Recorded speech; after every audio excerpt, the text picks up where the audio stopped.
Hello everyone, नमस्कार। Welcome to SK Patel IAS academy. Chhattisgarh लोक कला और संस्कृति क्लास में मैं बीके पटेल आप लोगों को फिर से वेलकम करता हूं।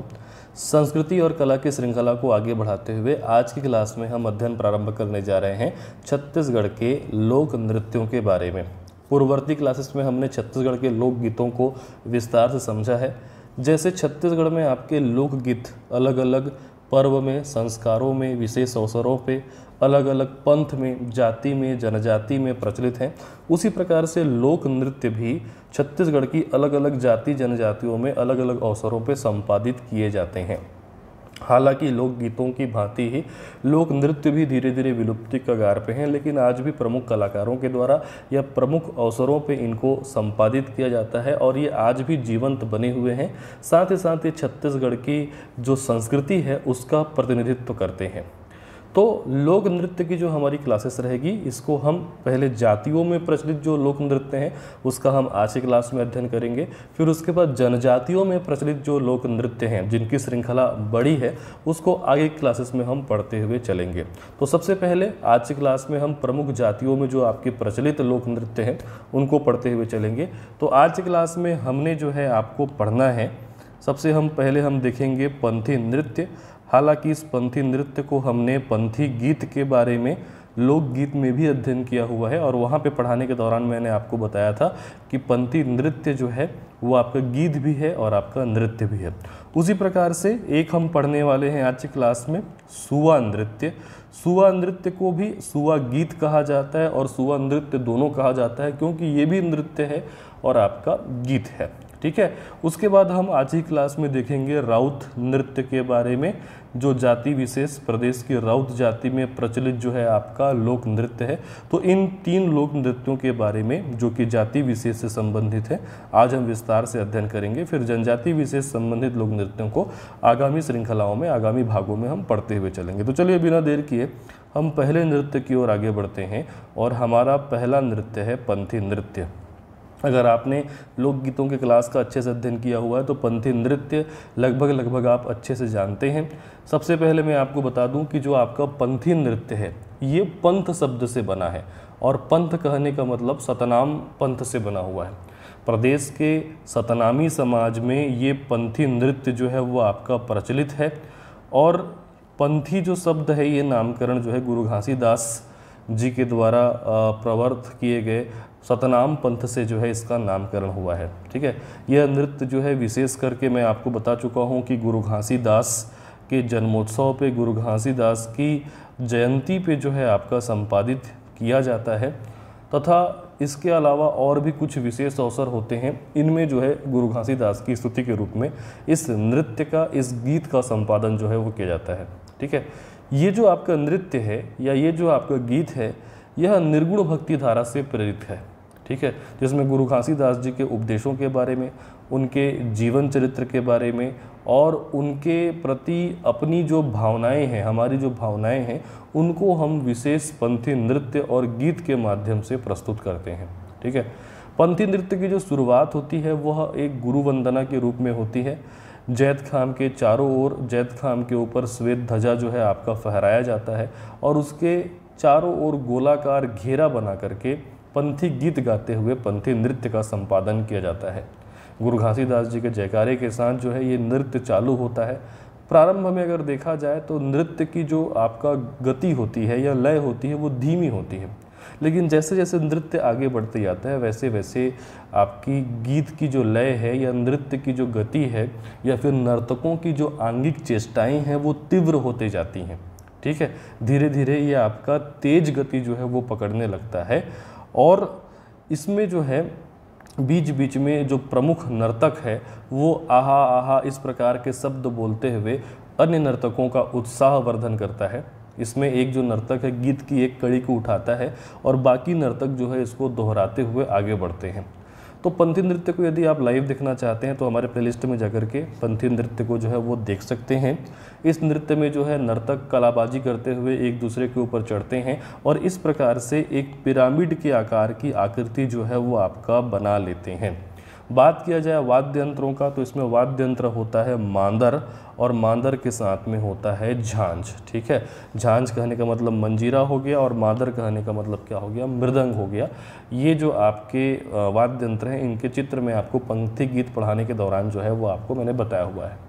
वेशभूषा की अगर बात करें तो पंथी नृत्य में श्वेत वेशभूषा जो है वो धारण की जाती है, सादी वेशभूषा होती है। अगर महिलाएं इसमें भाग लेती हैं तो महिलाएं अपने सिर पर कलश रख करके जो है वो आपका नृत्य करती हैं। पंथी नृत्य को, पंथी गीत को अंतर्राष्ट्रीय स्तर में पहचान दिलाने का श्रेय जाता है स्वर्गीय देवदास बंजारे जी को, और ये स्वर्गीय देवदास बंजारे जी पंथी के पितामह कहे जाते हैं। ये क्वेश्चन कई बार डायरेक्ट जो है वो आपका पूछा गया है। तो ये सभी बातें हमने पंथी गीत में पढ़ा हुआ था। एक यहाँ पे मैंने थोड़ा सा क्विक रिवीजन आपको करा दिया। ठीक है, प्रमुख बातों को चलिए हम लिखते हुए चलते हैं। ठीक है, तो याद रखिएगा ये किस पंथ में प्रचलित है, तो ये प्रदेश के सतनाम पंथ में प्रचलित है। साथ ही साथ आप याद रखेंगे कि पंथी नृत्य भी है और पंथी जो है आपका गीत भी है। प्रदेश के सतनाम पंथ में प्रचलित लोक नृत्य एवं लोकगीत, दोनों कह सकते हैं आप इसको। आयोजन, ठीक है, मैंने कहा विशेष अवसरों पे आयोजन किया जाता है, लेकिन मुख्य अवसर जो रहता है वो रहता है गुरु घासीदास जयंती। कब होता है गुरु घासीदास जयंती? 18 दिसंबर। ये भी मैं आपको पढ़ा चुका हूँ। तो गुरु घासीदास जयंती पर या फिर आपका विशेष अवसरों पे इस नृत्य को संपादित जो है वो किया जाता है।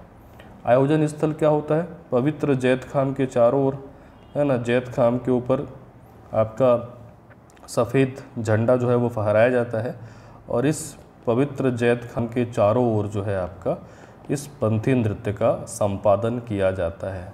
नृत्य शैली क्या होती है? नृत्य शैली मैंने आपको बता दिया कि जैसे जैसे नृत्य और आपका गीत की लय आगे बढ़ते जाता है वैसे वैसे इनकी गति भी बढ़ती जाती है। साथ ही साथ इसमें विशेष ये है कि पिरामिड निर्माण किया जाता है। ठीक है, पिरामिड निर्माण करते हैं और अपने शौर्य का ये कलात्मक जो है वो आपका प्रदर्शन करते हैं जो नर्तक होते हैं। ठीक है, शौर्य का जो है आपका कलात्मक प्रदर्शन जो है इनके द्वारा किया जाता है। वेशभूषा आपको याद रखना है, सफ़ेद वस्त्र जो है इनके द्वारा धारण किया जाता है। वाद्य यंत्र में दो प्रमुख वाद्य यंत्र याद रखेंगे, क्या क्या?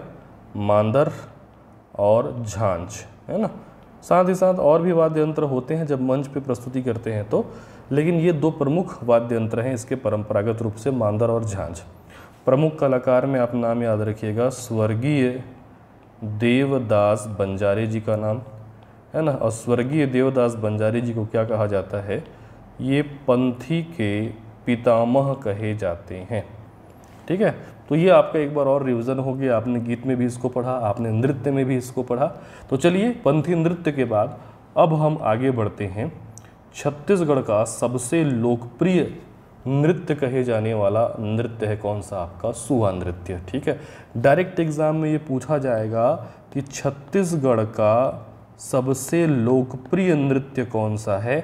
आंसर लेना है आपको सुआ नृत्य। जैसे छत्तीसगढ़ी लोकगीतों का राजा किसको कहा जाता है? ददरिया को कहा जाता है। वैसे ही अगर आपको पूछा जाए कि छत्तीसगढ़ का सबसे लोकप्रिय नृत्य कौन सा है तो आपको याद रखना है सुआ नृत्य। ठीक है, अब देखिए सुआ नृत्य भी पंथी गीत की भांति, पंथी नृत्य की भांति ये भी नृत्य है और नृत्य के साथ साथ गीत भी है। मतलब इसमें गीत गाते हुए जो है आपका नृत्य किया जाता है। ठीक है, सुआ जो नृत्य का नामकरण हुआ है ये सुआ के कारण हुआ है। और सुआ मतलब क्या होता है? छत्तीसगढ़ी भाषा में सुआ किसको कहते हैं? तोते। तोता को क्या कहा जाता है? सुआ कहा जाता है। अब तोता या सुआ के कारण इसका नामकरण क्यों होता है उसको आप समझिएगा। ठीक है, इस नृत्य में केवल महिलाएं भाग लेती हैं। पहली बात ये याद रखेंगे कि इस नृत्य में पुरुष भाग नहीं लेते हैं। केवल कौन भाग लेती हैं? महिलाएं भाग लेती हैं। और महिलाएं अधिकांशतः इसमें हरे कलर का लुग्गा या हरे कलर का साड़ी पहन करके नृत्य करती हैं, जो समानता रखता है किससे? तोता से या सुआ से। साथ ही साथ नृत्य करते हुए वो अपने कदमों का संचालन, वो अपने पैर इस प्रकार से उठाती हैं मानो वो सुए की चाल का, मानो वो तोते की चाल का अनुसरण कर रही हों। इसके चलते इस नृत्य को क्या नृत्य कहा जाता है? सुआ नृत्य कहा जाता है। अब ये सुआ नृत्य कब होता है, इसमें किस प्रकार से नृत्य किया जाता है, क्या कोई वाद्य यंत्र प्रयुक्त होता है, कौन कौन नृत्य करते हैं, इन सभी चीज़ों के बारे में हम समझते हैं। तो सबसे पहले तो आपको याद रखना है कि सुआ नृत्य का आयोजन कब होता है। तो आम तौर पे यदि एक शब्द में बोला जाए बेटा, तो सुआ नृत्य का आयोजन होता है दीपावली में। ठीक है, अब दीपावली कब होता है उसको हम समझ लेते हैं। देखिए, दीपावली जो है वो कार्तिक माह में होता है। कार्तिक अमावस्या को क्या होता है आपका? दीपावली। ठीक, देखिए सुआ नृत्य दीपावली से कुछ दिन पहले जो है वो आपका चालू होता है। ठीक है, दीपावली के कुछ दिन पहले ये आपका चालू होता है और दीपावली की रात्रि को ये ख़त्म होता है। ठीक, इसमें क्या किया जाता है कि दीपावली से कुछ दिन पहले ये नृत्य चालू होकर के दीपावली की रात्रि को महादेव पार्वती का विवाह किया जाता है। शिव पार्वती का विवाह किया जाता है। महादेव को, पार्वती को, दोनों को गौरा गौरी के नाम से भी जानते हैं। ठीक है, तो दीपावली के कुछ दिन पहले चालू होकर के दीपावली की रात्रि को शिव पार्वती के विवाह के साथ या गौरा गौरी के विवाह के साथ ये नृत्य जो है वो आपका समाप्त होता है। इसमें क्या किया जाता है? धान की एक टोकरी ली जाती है और इस धान की टोकरी में शिव पार्वती के प्रतीक स्वरूप मिट्टी के 2 तोते लिए जाते हैं। चित्र में जो तोते दिख रहे हैं वो लकड़ी से बना हुआ है, लेकिन अगर पारंपरिक रूप से देखा जाए तो मिट्टी से बने हुए 2 तोते लिए जाते हैं और ये मिट्टी से बने हुए 2 तोते धान की टोकरी के, चावल की टोकरी के बीच में रखे जाते हैं। और ये मिट्टी के तोतों को किनका प्रतीक माना जाता है? गौरा गौरी का या शिव पार्वती का प्रतीक माना जाता है। तो धान की टोकरी के बीच में मिट्टी के 2 तोते शिव पार्वती के प्रतीक स्वरूप जो है वो आपके लिए जाते हैं। और इस धान की टोकरी के चारों ओर, इस धान की टोकरी, यहाँ पे धान की टोकरी हो गई, यहाँ पे मिट्टी से बने हुए तोते हो गए, और इस धान की टोकरी के चारों ओर जो आपकी महिलाएं होती हैं वो गोलाकार घेरे में सुआ गीत गाते हुए, ताली की थाप पर, ताली बजाते हुए, ठीक है, सुआ गीत गाते हुए, ताली बजाते हुए या ताली की थाप पर सुआ नृत्य का संपादन करती हैं। तो इसमें खास बात यह है कि सुआ नृत्य में केवल कौन भाग लेती हैं? महिलाएं भाग लेती हैं। इसमें किसी भी प्रकार का वाद्य यंत्र प्रयुक्त नहीं होता है, कोई बाजा गाजा नहीं होता, क्योंकि ये नृत्य ताली के धुन पर या ताली के थाप पे जो है वो किया जाता है। हालांकि जब मंच वगैरह में इसकी प्रस्तुति की जाती है तब ये वाद्य यंत्र प्रयुक्त कर लेते हैं, विभिन्न प्रकार के बाजे गाजे के साथ होता है, लेकिन परंपरागत रूप से ये केवल ताली बजाते हुए, महिलाएं सुआ गीत गाते हुए इस धान की टोकरी के चारों ओर इस गोलाकार मुद्रा में घूम घूम करके सुआ नृत्य जो है वो करती हैं। और जैसा कि मैंने बताया, ट्रेडिशनल ड्रेस आप देख रहे हैं, हरा लुग्गा या हरा साड़ी ये पहनते हैं। ठीक है, और ये नृत्य करती हुई महिलाएं, जैसा कि मैंने आपको कहा, अपने पैरों का संचालन, अपने कदमों का संचालन इस प्रकार से करती हैं जैसे सुए अपने पैरों को संचालित करते हैं, जैसे तोता अपने पैरों को संचालित करता है। ठीक है, इस सुआ गीत के अनुसार जो सुआ होता है या फिर जो तोता होता है, ये प्रेमी प्रेमिकाओं को मिलाने वाला पक्षी माना गया है। ठीक है, इस गीत के माध्यम से जो महिलाएं होती हैं, सुए के माध्यम से, इस गीत के माध्यम से अपने प्रेमी को संदेश देती हैं, अपनी व्यथा जो है वो आपकी सुनाती हैं। तो याद रखिएगा, ये नृत्य क्या कहा जाता है? सुआ नृत्य कहा जाता है। और गोलाकार घेरे में इस प्रकार से ताली बजाते हुए नृत्य करने के कारण, ठीक है, छत्तीसगढ़ के प्रमुख साहित्यकार मुकुटधर पांडे ने सुआ नृत्य को छत्तीसगढ़ का गरबा भी कहा है। ठीक है, पंडित मुकुटधर पांडे के द्वारा सुआ नृत्य को क्या कहा गया है? छत्तीसगढ़ का गरबा। तो इतनी बातें जो है आपको सुवा नृत्य के बारे में याद रखनी है। चलिए प्रमुख बातों को मैं लिख देता हूँ, फिर अंतिम में रिवीजन कर लेंगे। सबसे पहले बेटा तो आपको याद रखना है कि सुवा नृत्य जो है ये नृत्य भी है और नृत्य के साथ साथ गीत भी है। ठीक है, साथ ही याद रखिएगा वन लाइन कि छत्तीसगढ़ का सबसे लोकप्रिय नृत्य कहा जाता है।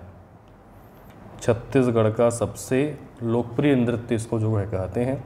आयोजन, तो आयोजन याद रखिएगा एक वर्ड में हो सकता है, ऑप्शन में केवल दीपावली लिखा रहे तो वो भी सही है, लेकिन मैं यहाँ पे डिटेल में लिख देता हूँ कि दीपावली से कुछ दिन पूर्व प्रारंभ होकर, दीपावली से कुछ दिन पूर्व प्रारंभ होकर दीपावली की रात्रि को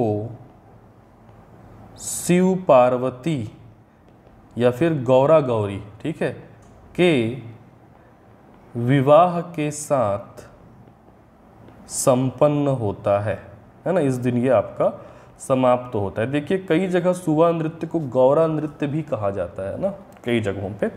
ठीक है, तो आयोजन जो है दीपावली से कुछ दिन पहले चालू होकर के दीपावली की रात को गौरा गौरी के विवाह के साथ या शिव पार्वती के विवाह के साथ ये सुवा नृत्य जो है वो संपादित होता है। नृत्य शैली याद रखिएगा।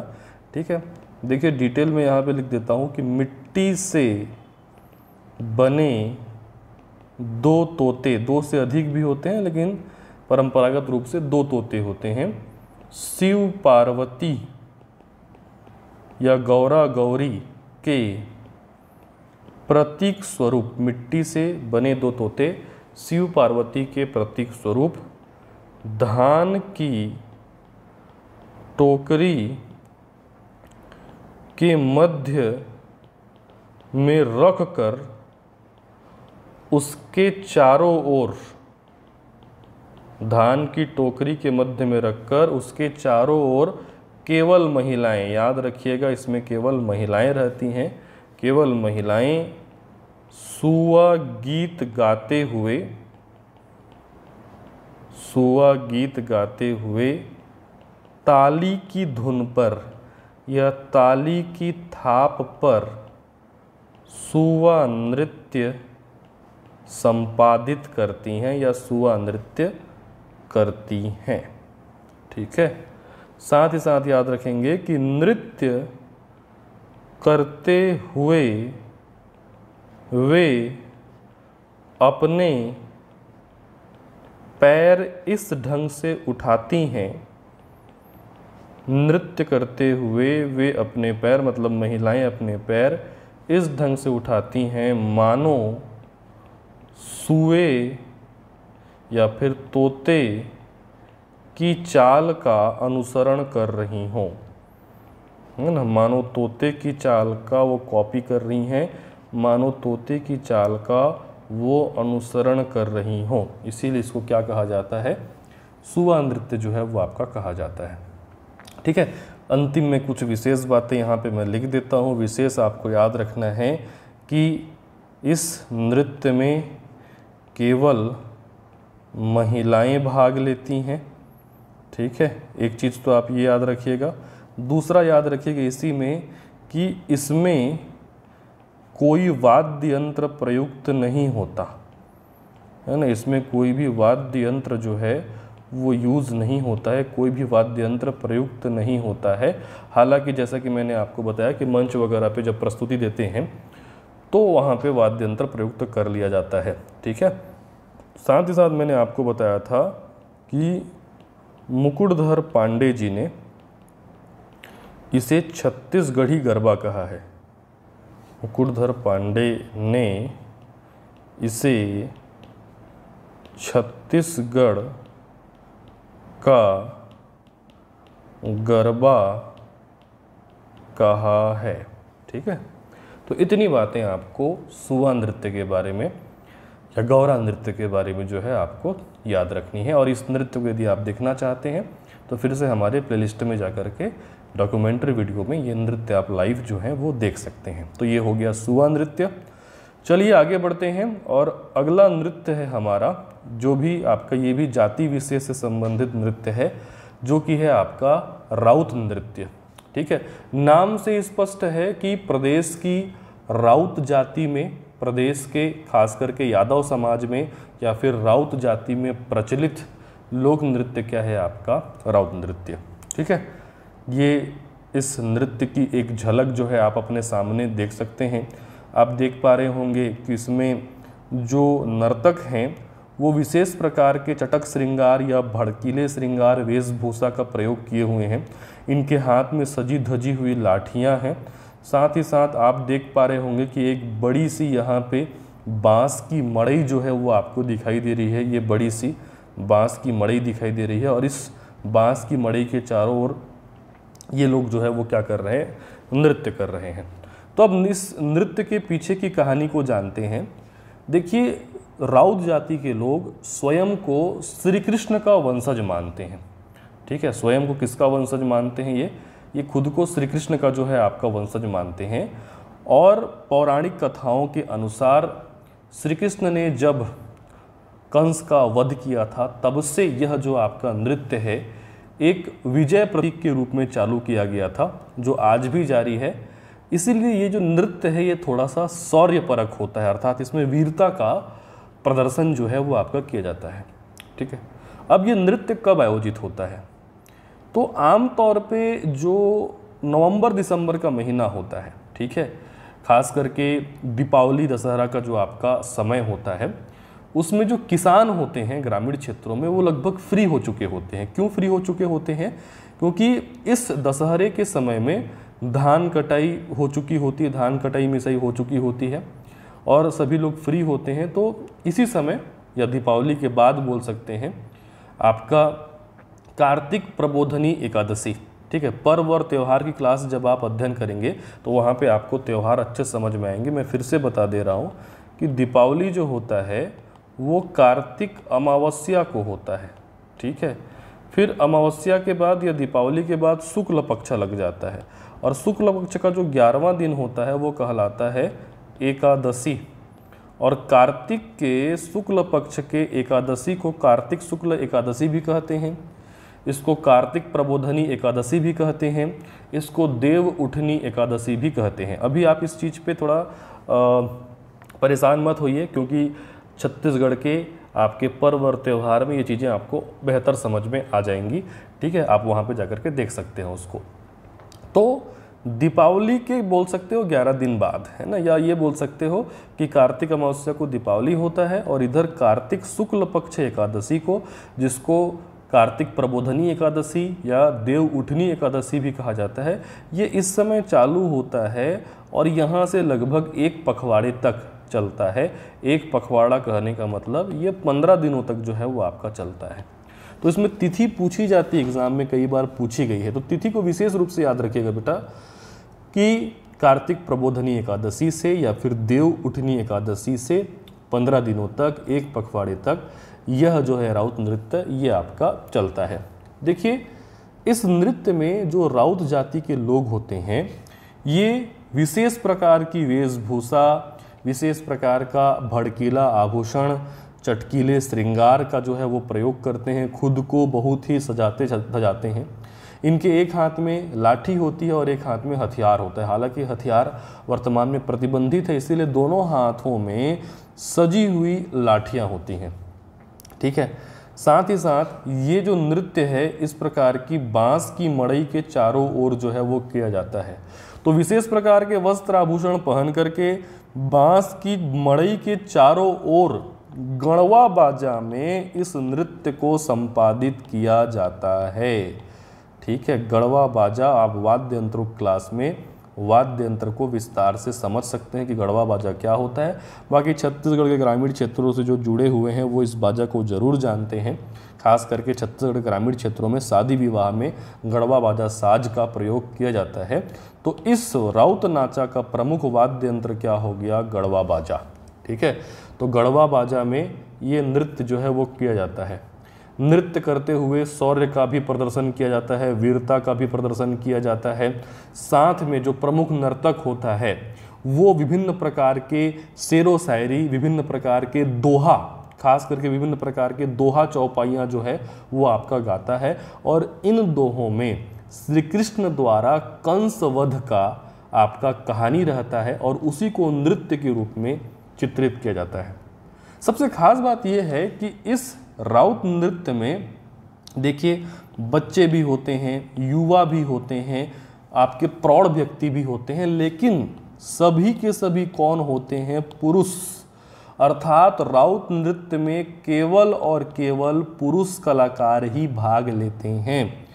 इनमें अगर महिला कलाकार की आवश्यकता होती है तो पुरुष लोग ही महिला वेश धारण करके महिला की भूमिका निभाते हैं, लेकिन सभी के सभी कौन होते हैं? पुरुष। जैसे सुआ नृत्य केवल महिलाओं के द्वारा किया जाता है, उसी प्रकार से राउत नृत्य केवल और केवल पुरुषों के द्वारा जो है वो आपका किया जाता है। ठीक है, तो ये एक विजय प्रतीक नृत्य है जिसमें श्री कृष्ण द्वारा कंस वध का दोहों के रूप में, चौपाई के रूप में वर्णन किया जाता है।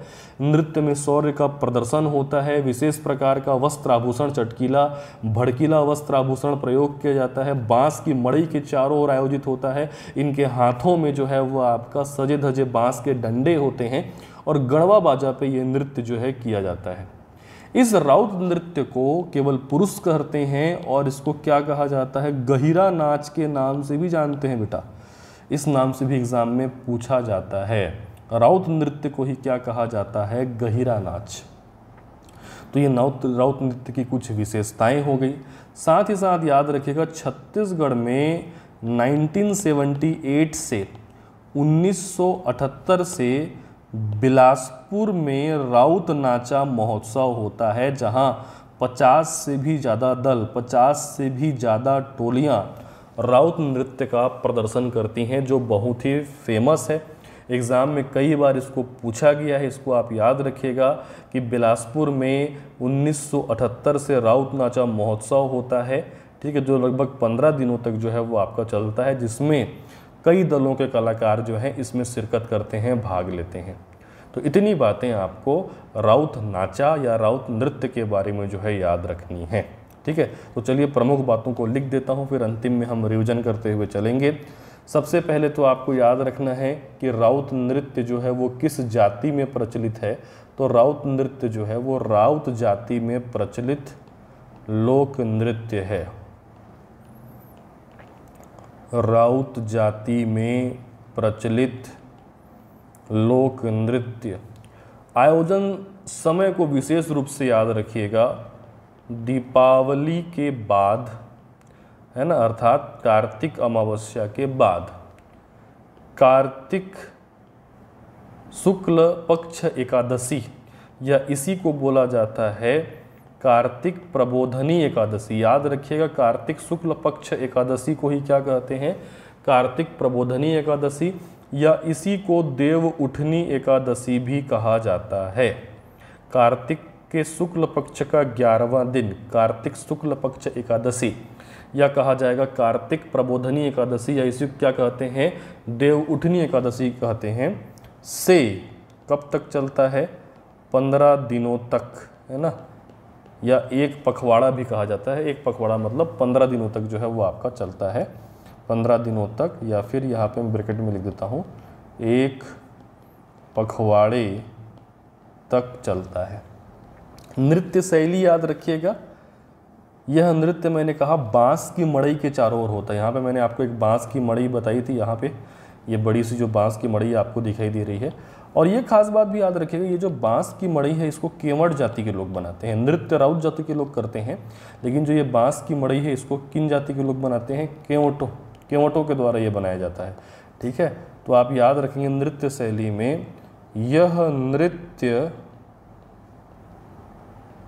केवटों, है ना, द्वारा निर्मित बांस की मड़ई के चारों ओर, यह नृत्य केवटों द्वारा निर्मित बांस की मड़ई के चारों ओर आयोजित होता है।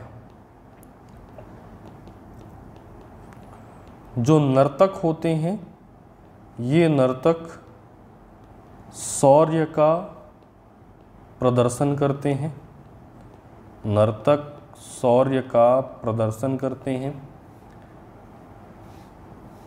एवं दोहों का उच्चारण करते हैं। शौर्य का प्रदर्शन करते हुए दोहों का उच्चारण करते हैं, जिसमें श्री कृष्ण द्वारा कंसवध को वर्णन किया जाता है तथा नृत्य के साथ प्रकट किया जाता है। ठीक है, वेशभूषा याद रख लेंगे।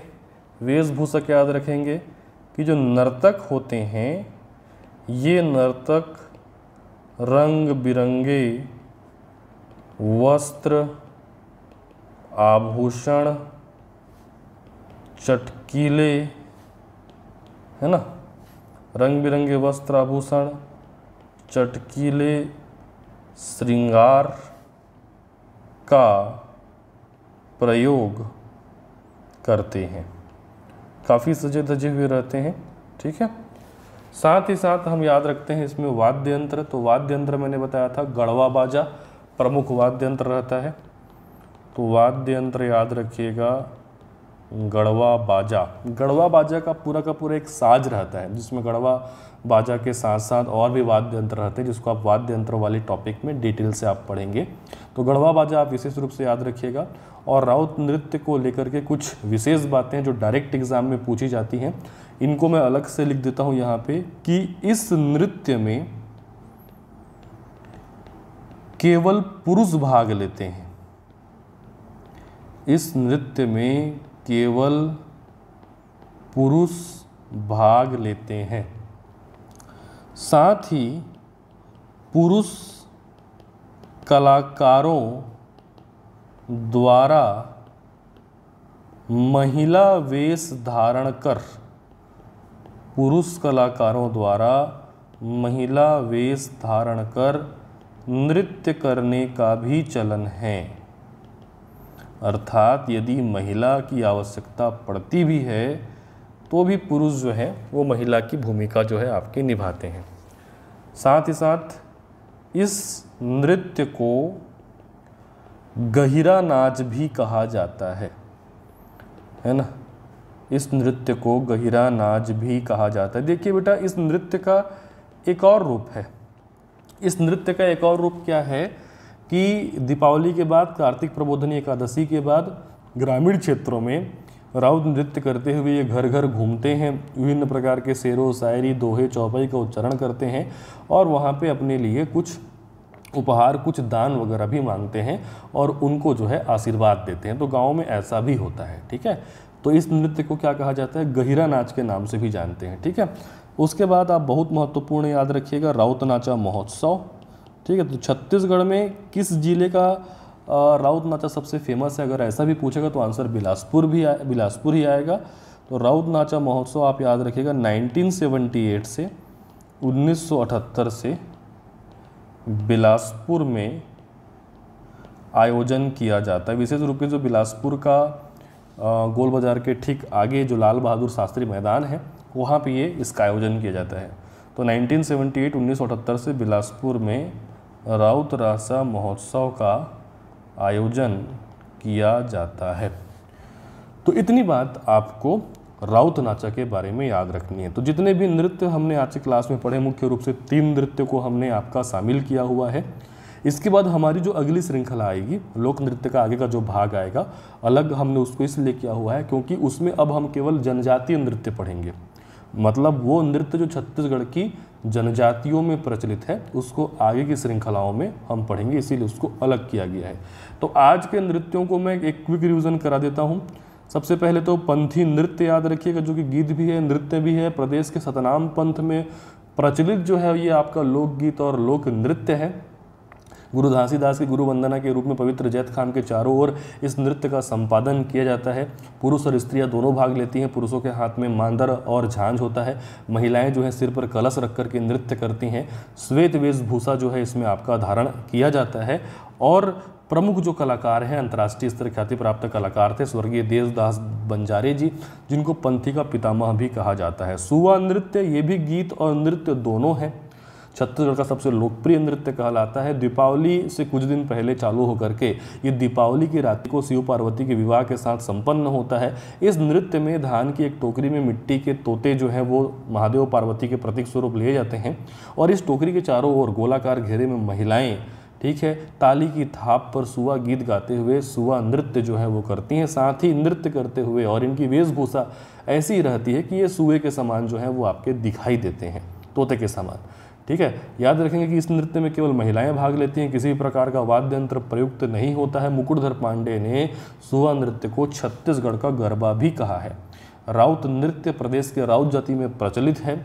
ये कार्तिक शुक्ल एकादशी, जिसको कार्तिक प्रबोधनी एकादशी या देवउठनी एकादशी भी कहते हैं, वहाँ से चालू होता है और 15 दिनों तक चलता है। इसमें बांस की बनी मड़ई, जिसको केवट जाति के लोग बनाते हैं, उसके चारों ओर राउत जाति के लोग विशेष प्रकार के आपके वेशभूषा, चटकीले श्रृंगार आदि पहन करके एक हाथ में आपका डंडा और दूसरे हाथ में हथियार या फिर एक और डंडा जो आपका सजा हुआ रहता है उसको पकड़ के ये वीरता परख जो है नृत्य किया जाता है। इसमें मुख्य नर्तक जो है वो दोहों का उच्चारण करता है। इन दोहों में जो है श्री कृष्ण जी द्वारा कंस वध का वर्णन किया जाता है। नृत्य के रूप में इसको प्रस्तुत किया जाता है। गणवा बाजा की धुन पे ये नृत्य जो है वो आपका किया जाता है। याद रखेंगे कि राउत नृत्य में केवल पुरुष कलाकार जो है वो भाग लेते हैं, महिलाओं की भूमिका भी पुरुष ही निभाते हैं। इस राउत नृत्य को गहिरा नाच भी कहा जाता है और बिलासपुर का राउत नृत्य पूरे प्रदेश में फेमस है और बिलासपुर में 1978 से राउत नाचा महोत्सव का आयोजन किया जाता रहा है, जो आज भी जारी है। तो इस प्रकार से आज की क्लास में जाति विशेष हमने आपका लोक नृत्यों का अध्ययन किया। जनजाति विशेष लोक नृत्यों को हम अगली क्लास में कवर करते हुए चलेंगे। तो आज की क्लास में इतना ही, मिलते हैं अगली क्लास में। आज की क्लास के लिए धन्यवाद, थैंक यू।